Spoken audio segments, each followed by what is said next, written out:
Good morning छात्र छात्राओं। आज हम कक्षा 9 विषय हिंदी पाठ नंबर 3 रसखान पद्य पाठ का अध्यापन कार्य करेंगे।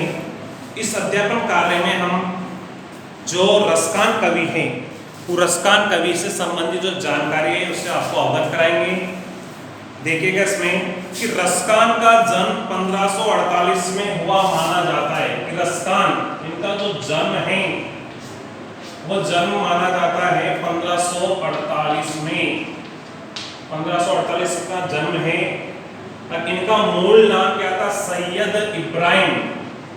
मूल नाम था इनका सैयद इब्राहिम। ये इनका मूल नाम था और दिल्ली के आसपास के रहने वाले थे। यानी कि कहां के रहने वाले बताए गए हैं? दिल्ली के आसपास के हैं। दिल्ली के आसपास कोई जगह है, वो पूर्णतः स्पष्ट नहीं है, वो आसपास के रहने वाले हैं।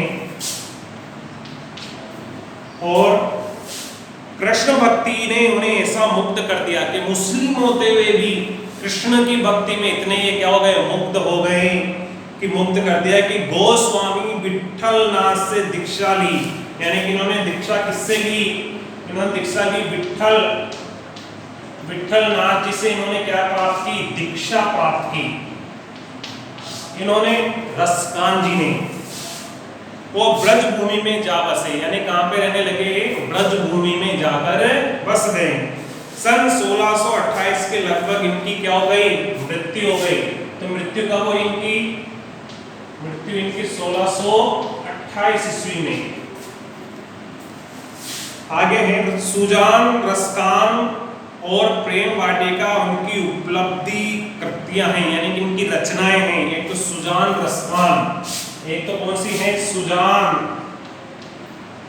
रसखान एक कृति है इनकी। दूसरी कौन सी है? दूसरी है प्रेम वाटिका।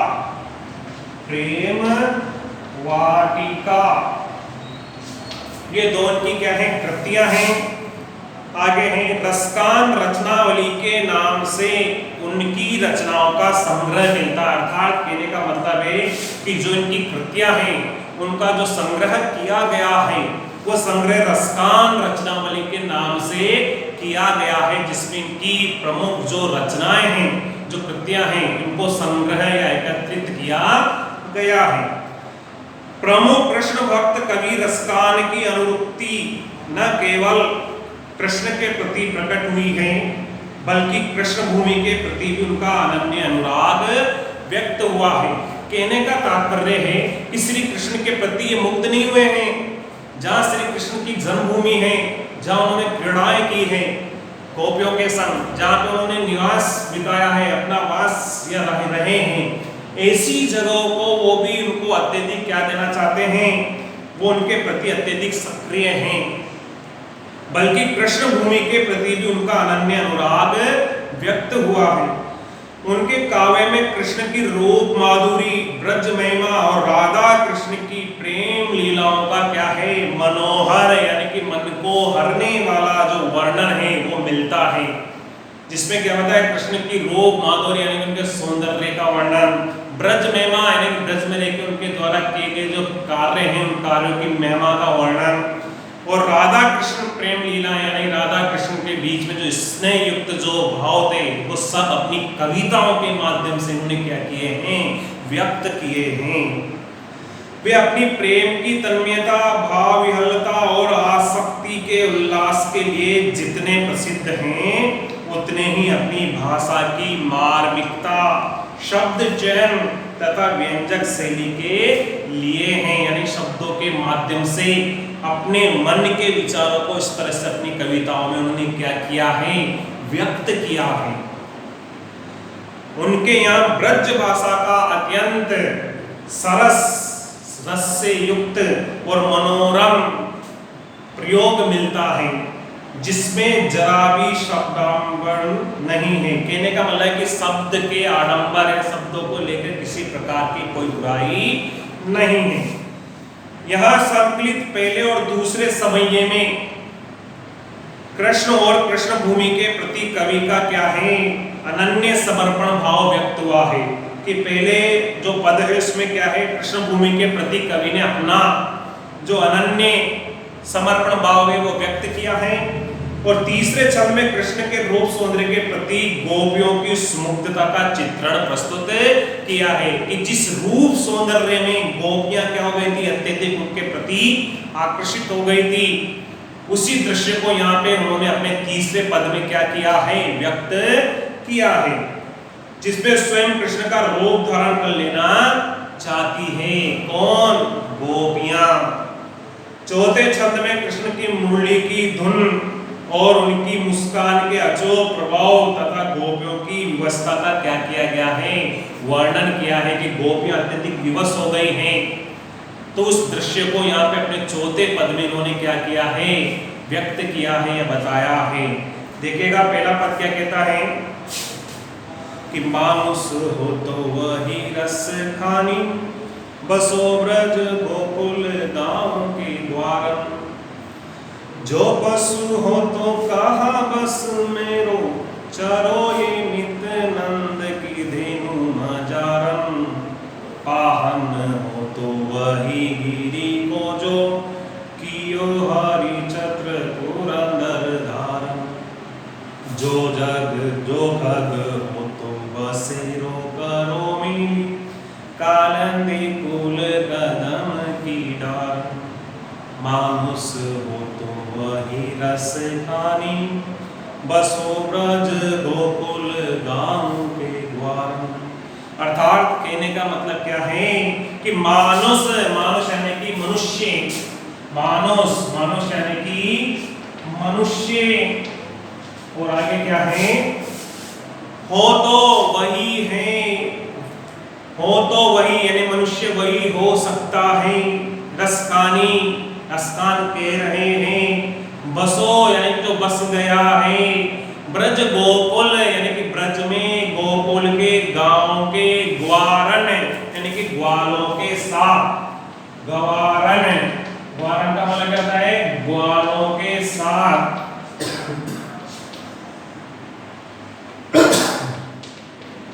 अर्थात देने का मतलब क्या है कि अगर मेरे को मनुष्य जीवन अगर प्राप्त होता है तो मैं ब्रज और गोकुल के जो ग्वाले हैं उन ग्वालों के बीच में मनुष्य जीवन लेकर उनके साथ ग्वाल रूप में रहना चाहता हूं या पसंद करता हूं। ऐसा विचार किसका है, ऐसा विचार यहाँ पे कवि स्वयं रसकान का है। किसके प्रति, श्री कृष्ण के प्रति।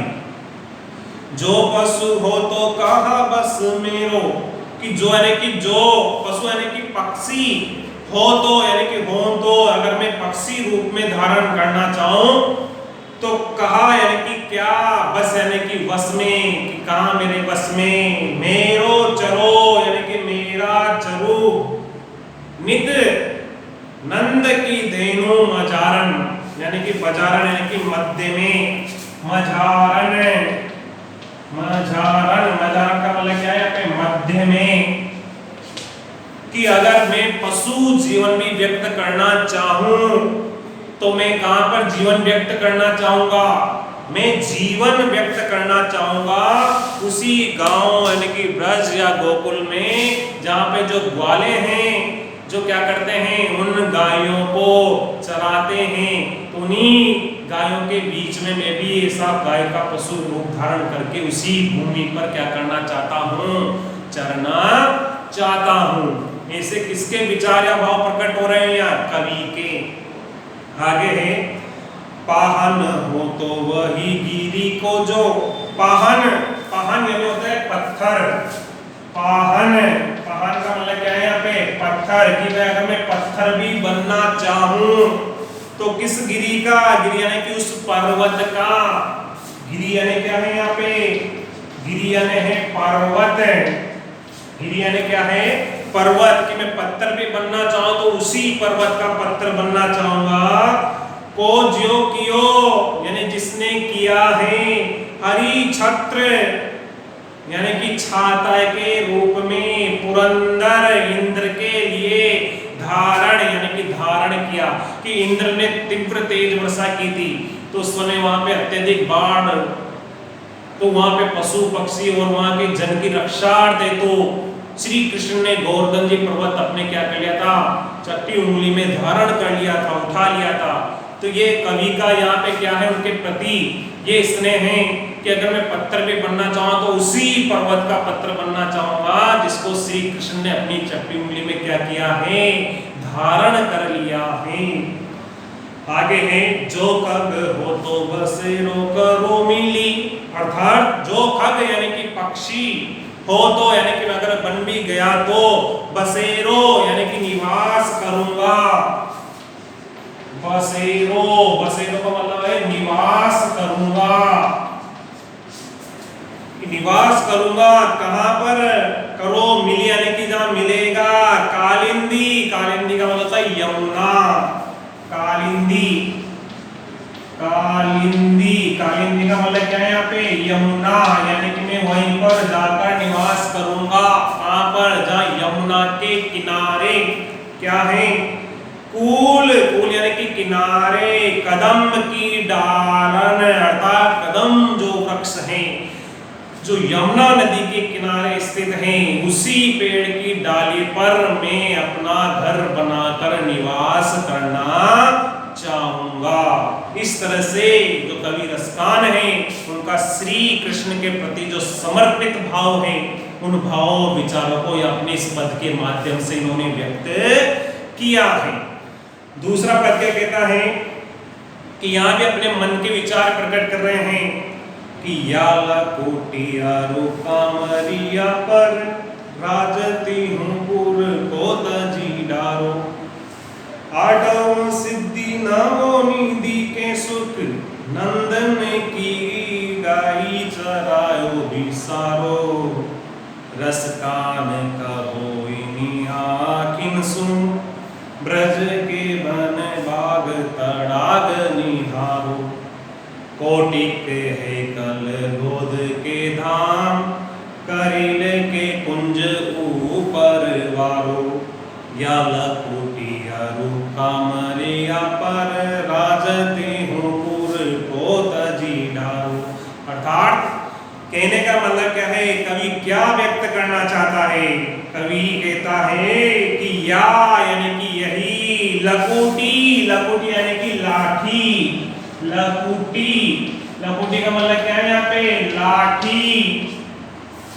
और आगे क्या है कि अरु यानी कि और, कामरिया, कामरिया यानी कि कंबल, कामरिया, कामरिया का मतलब क्या है यहाँ पे, कंबल।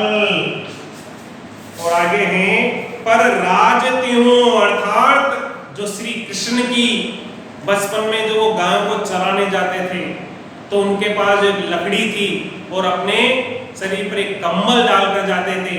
उन्हीं को प्राप्त करने के लिए जो कवि हैं वो क्या कह रहा है, राजती हूँ पुर यानी कि नगर को तजी यानी कि त्याग दू, डारो यानी कि त्याग दू।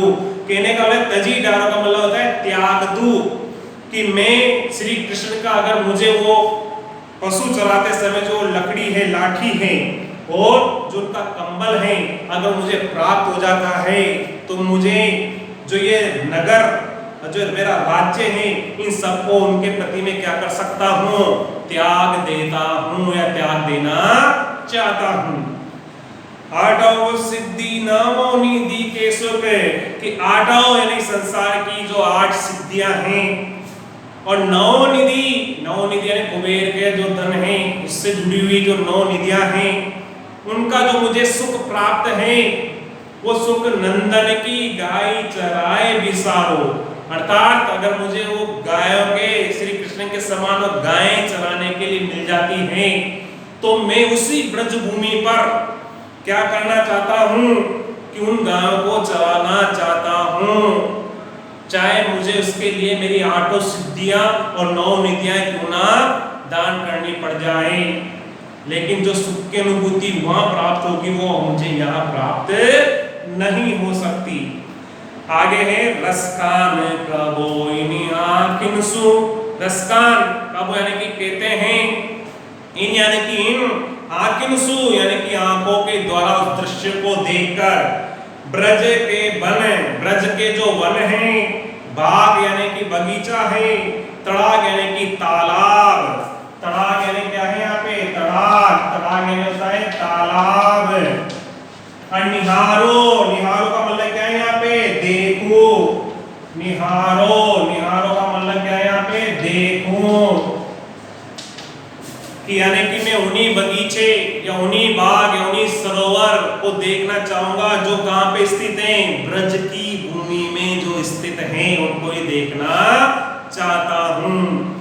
कोटिक है कल गोत के धाम, अर्थात कोटिक यानी कि करोड़ों, कलघोत यानी कि सोना, कलघोत का मतलब सोना, कलघोत है होता है सोना। और आगे हैं के धाम, धाम यानी कि घर, करील के कुंज ऊपर वारो, करील के यानी कि जो वो कांटों से युक्त जो कुंज की लताएं हैं, उन लताओं के घर पर वारो यानी कि मैं न्योछावर कर देना चाहता हूं। अर्थात कहने का मतलब क्या है कि करोड़ों जो मेरे पास धन संपत्ति है, ये मेरा घर है, मैं किसके लिए न्योछावर कर देना चाहता हूं कि श्री कृष्ण जो भूमि है, जो कांटों और पत्थरों से जो युक्त है, ब्रज की भूमि, उनमें जो लताएं हैं, उन लताओं के ऊपर मैं क्या कर देना चाहता हूं, उस दृश्य के ऊपर मैं इन सबको न्योछावर कर देना चाहता हूं, क्योंकि मुझे उससे क्या है अत्यधिक स्नेह है। क्यों? क्योंकि श्री कृष्ण ने वहां पे क्या है अपना जीवन व्यतीत किया है, और वो जीवन व्यतीत होने की वजह से ही मैं क्या करना चाहता हूं, अपने जो सुख समृद्धि के जितने भी साधन हैं, उन साधनों को मैं समर्पित कर देना चाहता हूं। तो ये आपके पद नंबर 1 और 2 का हमने अध्यापन कार्य किया, लेक्चर नंबर 6 है। कल हम करेंगे तीसरे और चौथे पद का। आज के लिए धन्यवाद।